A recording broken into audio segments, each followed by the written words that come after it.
Welcome back to Anointed Lady TV, my good people. Welcome back to your number one channel for legit news on politics and many other cocoa wey dey sup. For inside this our green white green country, so we be Nigeria.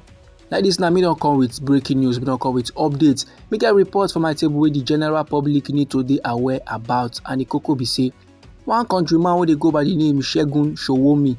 He na a notable chieftain of the People's Democratic Party.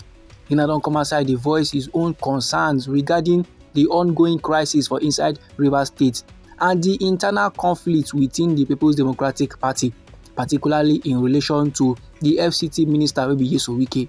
For inside one exclusive interview wey Oga Sowunmi get with Tori people, he na come dey drop his own point of view about the matter. He na come dey yarn say this wicked matter e dey tire person o, and he say currently so for inside we nation Nigeria, especially for inside Rivers State, men now don dey quick to judge. For example, if somebody come outside now dey yarn dey give the general public say they don hear all their complaint and they no like Oga RI0USLY at all, but wetin him do no dey wrong, wetin him do dey correct. Men now go dey yarn say RI0USLY or the federal government don pay am to come dey talk all those kind levels. But if you dey strict, if you dey show am akpo, men go begin dey clap for you like say they do the right thing. The PDP chieftain wey dey go by the name Segun, he now dey try yarn for inside the interview say when it comes to political discussions, especially in the leadership roles, the thing dey lack balance, the thing no balance at all, and it no make sense. Then Oga Segun come dey emphasize on the essence of fair leadership. He now dey yarn say a leader must be fair and must be balanced. He no supposed to be biased, he no supposed to support one party and abandon the other party. And he now comes dey yarn say for the event of cabinet reshuffle or political discussions like potential dropping of RI0USLY as Minister of FCT, leaders now must remain grounded in facts rather than succumb to public opinion pressure. Leaders now no be sake of say men dey talk say na him cause am, all those kind of levels dem. He gats make sure say him get evidence, or he make sure say him don observe am korokoro, say true na this man na dey cause this particular thing so before him go come take action. Normally, a good leader no go just open social media, read one or two articles, then begin go dey act. No. And still for inside the interview, Oga Segun come dey caution say things now dey get out of hand o. Men now dey small dey comot food for table, dey put am for ground. Men now dey slide from the platform where we go fit discuss on things because they don dey take side already and e no make sense. We now don dey instigate our country to a point where men will probably never have peace again, and those kind of things no be wetin men dey pray for. Now Oga Segun dey try yarn say make we reason from Wike side of view, make we reason him own matter, make we put leg for him shoe small and make we see where the thing dey pain am.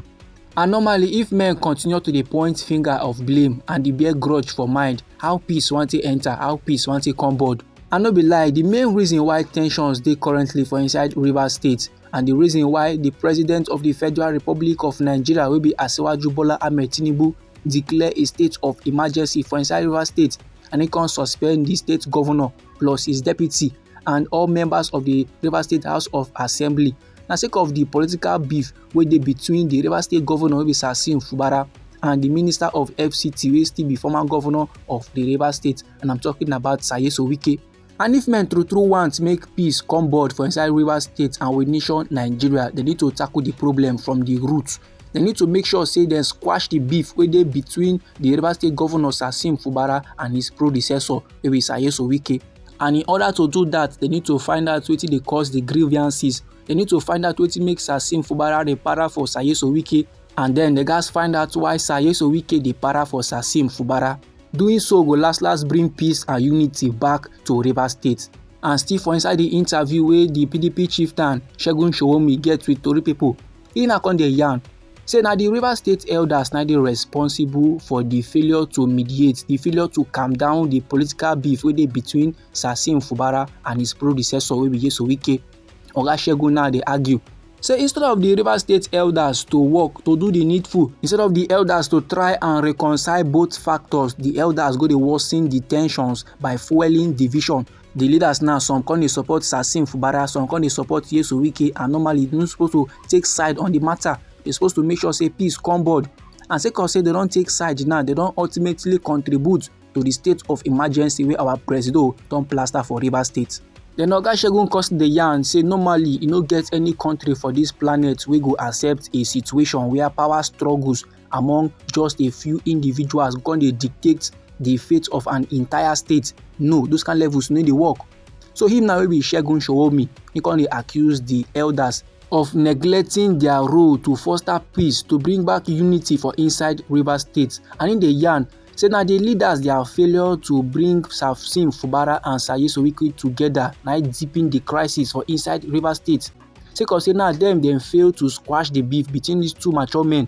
Na why the ten sion for inside Rivers State come escalate reach this level wey e don reach so. And normally my good people, if children dey get conflict, if brethren dey get beef, if men dey get quarrel, it's left for the parents, the elders, to settle them, to end the palava and to bring peace.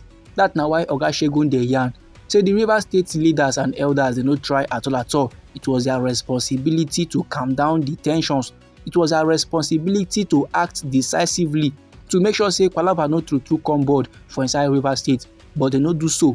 And sake of say they no fit calm down the tensions, sake of say they no fit call Saye Sowike wey be Minister of FCT and Governor Siminalayi Fubara of Rivers State to order. That na why state of emergency don plaster and men don chop suspension. Meanwhile, unto the suspension, the Attorney General of the Federation wey be Lateef Fagbemi, he na don come outside dey yarn say Samson Fubara no suppose to dey complain for the suspension, sake of say the lawmakers of the Rivers State House of Assembly bin don file a notice of misconduct give the governor and his deputy, and usually that na part of impeachment process. But now the men get 6 months to do the calms. The both parties now get 6 months to resolve whatsoever crisis wey dey between them, so that when last our President Bola Ahmed Tinubu come reinstate them back to office, there will be good relationship between the executive arm of the government and the legislative arm for inside Rivers State, and possibly the Rivers State governor wey be Samson Fubara go come dey in good terms with his predecessor wey be former governor of his state